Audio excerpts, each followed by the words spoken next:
Hey everyone. The topic of my speech is healthcare and coverage.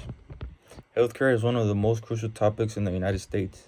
This healthcare system is in private hands, even though federal, state, county, city governments also own certain facilities. Not everyone seeks healthcare because of the lack of information, resources, high price costs, and limited coverage.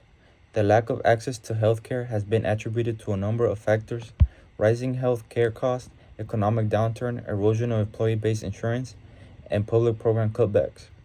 This makes it a bit more challenging for people with no healthcare, which prevent Americans with below average incomes who are more affected.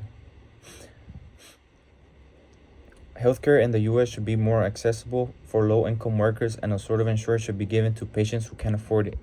Everyone's health should be a priority no matter the circumstances they face.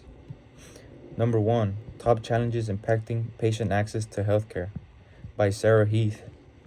Patients living in rural areas are disproportionately more likely to struggle to access their clinician than a patient living in an urban or suburban area. These individuals face a litany of challenges, ranging from where they live to having enough doctors to provide care. In order for rural residents to have sufficient access, necessary and appropriate healthcare services must be available and obtainable in a timely manner. Although the care access challenges rural residents face are varied, they primarily fall into two buckets: geographic distance from a healthcare provider and provider shortages. Patients in rural areas shouldn't be restricted to healthcare. Clinics should be placed in these areas with appropriate services for each patient. These geographic areas shouldn't be a problem for these patients to have healthcare services. Number 2. The World's Costliest Healthcare and What America Might Do About It by David Cutler. The United States has many problems in medical care. From the large share of the population still uninsured, about 10% of us, to one of the lowest life expectancies in the developed world. Many firms have outsourced low-wage workers because providing them health benefits is too expensive. Government spending for schools and environmental programs are starved because resources go to health care instead. Warren Buffett called the medical costs the tapeworm of American economic competitiveness. Oncologists have invented a term, financial toxicity, to consider along with the biochemical toxicity in deciding on the appropriate treatment. Americans agree with Buffett. 2/3 of Americans want the federal government to regulate the price of medical care. Indeed, the public has a clear theory for explaining high medical spending: unconstrained greed. Pharmaceutical companies put profits above patients, and insurance executives are paid millions to deny coverage. The government should stop both. Ensuring that all people in the United States have affordable health care coverage that provides a defined set of essential health benefits is also necessary in order to move forward to a healthier and more productive society.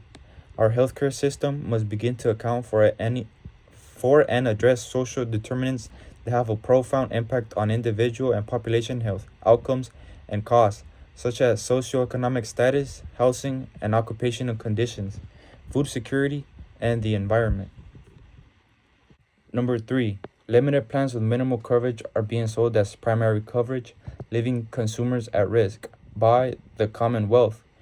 When people shop for health insurance online, internet searches often direct them to websites using misleading or deceptive practices to steer consumers away from the marketplaces to plans that are not compliant with the Affordable Care Act. These include plans that don't have ACA protections like pre-existing condition coverage, while research has called attention to the risk of certain non-ACA compliant products, such as short-term plans, healthcare sharing ministries, and farm road plans. Limited plans have flown under the radar, leaving consumers virtually uninsured. By limited plans, we refer to a segment of insurance products referred to as expected benefits that are now regulated as individual market health insurance under federal law.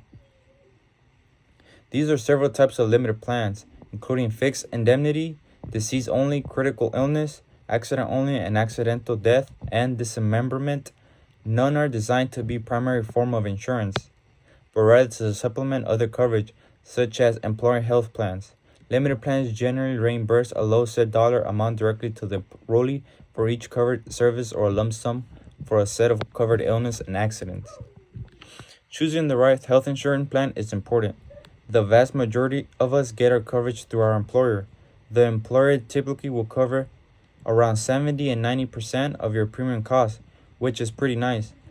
In order to compare the true overall cost of health plans and figure out which one might work best within your budget, you need to get familiar with several important insurance term words like premium, cost sharing, deductible, and copay.